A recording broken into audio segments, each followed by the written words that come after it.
USA जाना चाहते हो स्टडी अब्रॉड के लिए, यूके जाना चाहते हो, कनाडा तो जाना ही चाहते होगे, और ऑस्ट्रेलिया। लेकिन इन सभी कंट्रीज़ में से किसी एक कंट्री में जाने से पहले आपको आइल्स का एग्ज़ाम तो देना ही पड़ेगा। आइल्स मतलब international English language testing system. Hello guys, welcome to my YouTube channel. तो कैसे हो आप सभी? उम्मीद करता हूँ कि आप सभी अच्छे होंगे। तो आज हम बात करेंगे आइल्स एग्ज़ाम के बारे में। आइल्स एग्ज़ाम का पैटर्न क्या होता है, आइल्स एग्ज़ाम में कितने मॉड्यूल होते हैं और हर एक मॉड्यूल के लिए हमें इंडिविजुअली कितना टाइम मिलता है। और हम बात करेंगे आइल्स एकेडमिक क्या होता है, जनरल ट्रेनिंग क्या होता है, और कुछ मिथ्स के बारे में भी बात करेंगे। जैसे कि ये मिथ है कि अगर हम आइल्स का एग्ज़ाम रूरल एरिया में दें तो हमारे बैंड्स ज़्यादा आते हैं, इन कंपैरिजन अगर हम अर्बन एरिया में दें तो हमारे बैंड्स कम आते हैं। तो इन सभी चीज़ों के बारे में बात करेंगे। लेकिन वीडियो शुरू होने से पहले अगर आपने मेरे चैनल को सब्सक्राइब नहीं किया है तो सब्सक्राइब कर दो यार, फ्री में ही है। और बेल आइकन पे प्रेस करके ऑल पे ज़रूर क्लिक कर देना। तो चलो वीडियो शुरू करते हैं। आइल्स होता क्या है? तो सिंपली आइल्स एक एग्ज़ाम है जिसके ज़रिए जो फॉरेन नेशन है, जिस भी नेशन या कंट्री में आप जाना चाहते हैं, वो आपकी इंग्लिश की एफिशिएंसी चेक करते हैं कि आपका लेवल ऑफ इंग्लिश क्या है, आप रीडिंग कैसे कर लेते हो इंग्लिश में, लिसनिंग कितनी अच्छी है आपकी राइटिंग कितनी अच्छी है, आप स्पीकिंग में कितने अच्छे हैं। तो आइल्स एक एग्ज़ाम है जिसके ज़रिए फॉरेन कंट्री आपकी लेवल ऑफ इंग्लिश चेक करती हैं। तो अब हम बात कर लेते हैं different ways of giving an IELTS exam. तो आप आइल्स का एग्ज़ाम दो तरीक़ों से दे सकते हो, एक है पेन एंड पेपर बेस्ड और दूसरा है कंप्यूटर बेस्ड आइल्स। तो मेरे से आप पूछोगे तो मैंने कंप्यूटर बेस्ड आइल्स दिया था क्योंकि उसके काफ़ी एडवांटेजेस है। जैसे कि अगर आप पेन एंड पेपर बेस्ड आइल्स की डेट बुक करते हो तो मान लो अगर आपने आज बुक की तो आपको एग्ज़ाम डेट है जो 1 मंथ बाद मिलेगी, यानी 1 महीने बाद आप एग्ज़ाम के लिए जा सकते हो।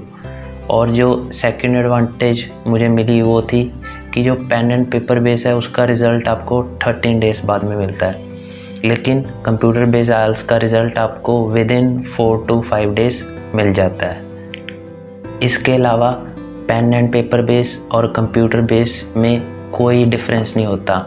डिफरेंस होता है तो वो एक ही होता है, जैसे कि पेन एंड पेपर बेस में आप पेन और पेपर से एग्ज़ाम देते हो और कंप्यूटर बेस में आप कंप्यूटर पे टाइप करके या स्क्रीन पे एग्ज़ाम देते हो। इसके अलावा एग्ज़ाम पैटर्न में, एग्ज़ाम टाइमिंग में, मॉड्यूल्स में कोई डिफरेंस नहीं होता, आप चाहे पेन एंड पेपर बेस दो या कंप्यूटर बेस दो। लेकिन कंप्यूटर बेस्ड एग्ज़ाम के एडवांटेजेस मैंने आपको ऑलरेडी बता दिए हैं।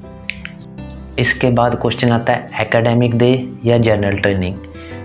तो सिंपली बताऊं, अगर आपका स्टडी वीज़ा है तो आपको एकेडमिक देना चाहिए, और अगर आपका वर्क वीज़ा या इमिग्रेशन या आप परमानेंट रेजिडेंसी अप्लाई कर रहे हो इंडिया से किसी भी फॉरेन नेशन में या फॉरेन कंट्री में, तो आपका जनरल ट्रेनिंग होगा। समझ गए? अगर आपका स्टडी वीज़ा है तो आपको एकेडमिक आइल्स देना चाहिए, और अगर आपका वर्क वीज़ा या इमिग्रेशन या पीआर है तो आपको जनरल ट्रेनिंग देना चाहिए। तो अब हम बात करते हैं different modules of IELTS exam. तो आइल्स एग्ज़ाम में 4 मॉड्यूल्स होते हैं, रीडिंग, राइटिंग, लिसनिंग, स्पीकिंग। और इन चारों मॉड्यूल्स के बारे में आपको मैं अलग से बताऊंगा। तो सबसे पहले हम बात करते हैं रीडिंग मॉड्यूल की।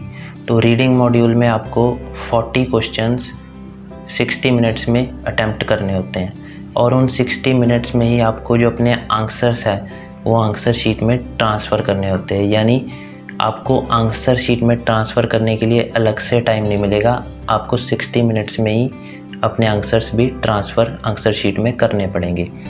और 3 पैसेजेस होते हैं रीडिंग में, और पैसेजेस किसी भी टॉपिक पे हो सकते हैं। एक पैसेज के अराउंड 13 या 14 क्वेश्चंस होते हैं और टोटल 40 क्वेश्चंस होते हैं।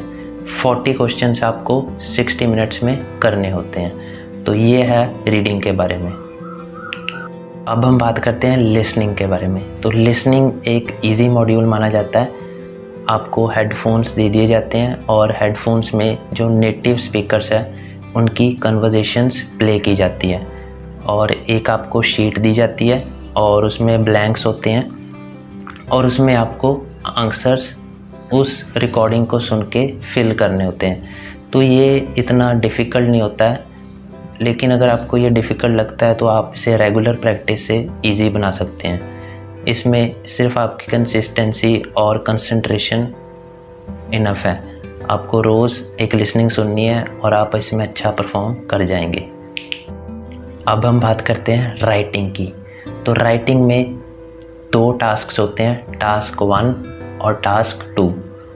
टास्क 1 में आपको एक बार ग्राफ, पाई चार्ट या और भी कोई डायग्राम या कोई भी फ्लो चार्ट दे दिया जाता है, और आपको उस फ्लो चार्ट में जो भी कुछ दिया होता है वो आपको 150 वर्ड्स में एक्सप्लेन करना होता है, नॉट लेस देन 150 वर्ड्स।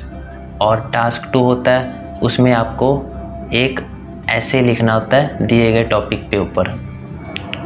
तो अब हम बात कर लेते हैं स्पीकिंग की। तो स्पीकिंग में 3 टास्क होते हैं। टास्क 1 में आपको जनरल क्वेश्चंस पूछे जाते हैं, जैसे कि आपकी introduction, what is your favourite colour, which is your favourite city, general questions are asked. And in task 2 you are given a cue card. Task 2 में आपको क्यू कार्ड दिया जाता है। क्यू कार्ड यानी एक क्वेश्चन होता है और उसके अंदर ही 4 छोटे छोटे क्वेश्चन होते हैं, और आपको 1 मिनट दिया जाता है उस क्वेश्चन के बारे में प्रिपेयर करने को, और प्रिपेयर करके आपको 2 मिनट के लिए कॉन्टीन्यूसली बोलना पड़ता है अपने एग्ज़ामिनर के सामने। और इसके बाद आता है आपका टास्क 3। टास्क 3 होते हैं फॉलोअप्स, यानी टास्क 2 में जो भी क्वेश्चंस आपको पूछे गए हैं उन्हीं से रिलेटेड डेप्थ में आपसे और क्वेश्चन पूछे जाते हैं। टास्क 3 में आपको थोड़ा सा ज़्यादा बोलना पड़ता है। तो अब हम बात करते हैं कि कौन से मॉड्यूल्स में जनरल ट्रेनिंग और एकेडमिक में डिफरेंस आता है। तो 2 मॉड्यूल्स तो दोनों में ही एकेडमिक और जनरल ट्रेनिंग में सेम रहते हैं, लिसनिंग और स्पीकिंग। डिफरेंस जो आता है रीडिंग और राइटिंग में आता है। रीडिंग में डिफरेंस ये आता है कि जो एकेडमिक है उसकी रीडिंग थोड़ी सी डिफ़िकल्ट होती है as compare to general training. और अगर हम बात करें राइटिंग की, तो राइटिंग में जैसे 2 टास्क होते हैं, टास्क 1 और टास्क 2। टास्क 2 दोनों में ही सेम होते हैं, एकेडमिक और जनरल ट्रेनिंग में, लेकिन जो टास्क 1 होता है वो डिफरेंट होता है। जनरल ट्रेनिंग में आपको टास्क 1 में लेटर राइटिंग आएगी, लेकिन एकेडमिक में आपको कोई flow chart, pie chart, bar graph, line graph, ऐसे कोई डायग्राम दिया होगा, उसे देख के आपको 150 वर्ड्स में एक्सप्लेन करना होगा। अब ये भी एक मिथ है कि अगर हम आइल्स का एग्ज़ाम रूरल एरिया में जाके दें तो हमारे बैंड्स ज़्यादा आएंगे। ये चीज़ मेरे साथ भी हुई थी। जैसे ही मैं एग्ज़ाम से 7-8 दिन पहले प्रिपरेशन कर रहा था तो मेरे घर वालों को भी किसी ने कहा था कि आप इसका एग्ज़ाम वहाँ पे दबाओ ना, उस जगह दबाओ, उस जगह लेकर जाओ इसे, जैसे कि वो शहर से दूर है। तो मैंने इतना ध्यान नहीं दिया और मैंने अपना एग्ज़ाम सिटी में ही दिया, चंडीगढ़ में। तो मेरे फर्स्ट अटैम्प्ट में ही क्लियर हो गया। तो ऐसा नहीं है कि आप अपना एग्ज़ाम किसी और रूरल एरिया में या बैकवर्ड एरिया में जाके देंगे तो आपका तभी बैंड्स आएंगे। बैंड्स आपके तभी आएंगे अगर आप स्टडी करेंगे, अच्छे से प्रिपरेशन करेंगे, राइट स्ट्रेटजी फॉलो करेंगे, मॉक टेस्ट देंगे और कंसिस्टेंसी रखेंगे प्रैक्टिस में। ऐसा नहीं है अगर मान लो मैं पढ़ता ना तो मेरे बैंड शहर में भी नहीं आते और गांव में भी नहीं। जो पढ़ा है उसके बैंड रूरल एरिया में भी आ जाएंगे और अर्बन एरिया में भी। जो पढ़ा नहीं उसके ना अर्बन एरिया में बैंड आएंगे ना रूरल एरिया में। एक और मिथ है, जैसे कि आइल्स का जो एग्ज़ाम है वो 2 इंस्टीट्यूशंस कंडक्ट करते हैं, एक है ब्रिटिश काउंसिल और दूसरा है आईडीपी। अब कुछ लोग कहते हैं कि ब्रिटिश काउंसिल का आइल्स दो, कुछ कहते हैं आईडीपी की आइल्स दो। लेकिन मैं आपको क्लियर कर देना चाहता हूँ कि दोनों का जो लेवल होता है, एग्ज़ाम पैटर्न होता है, लेवल ऑफ डिफ़िकल्टी होता है, सारा कुछ सेम होता है। आप किसी का भी एग्ज़ाम दे सकते हो। ऐसा नहीं है कि आप ब्रिटिश काउंसिल का दोगे तभी आपके बैंड्स आएंगे, या आप आईडीपी का दोगे तो आप फेल हो जाओगे। ऐसा कुछ नहीं है। ये सिर्फ 2 इंस्टीट्यूशंस है जिनका काम है आइल्स का एग्ज़ाम कंडक्ट करना। इसके अलावा इनका काम कुछ नहीं है। तो आप बेफिक्र होकर किसी भी इंस्टीट्यूशन का एग्ज़ाम दे सकते हो। और आइल्स की अगर आप फ़ीस पूछते हो तो मुझसे, तो 2022 में फ़ीस है 14,700। So this is the fees for IELTS exam. आज के लिए इतना ही। और इसके अलावा हर एक मॉड्यूल पे मेरी अलग से वीडियो आएगी, जैसे रीडिंग, राइटिंग, लिसनिंग, स्पीकिंग। इस पे अलग से मेरी वीडियो आएगी जिसमें मैं हर एक मॉड्यूल को डिटेल में एक्सप्लेन करूँगा।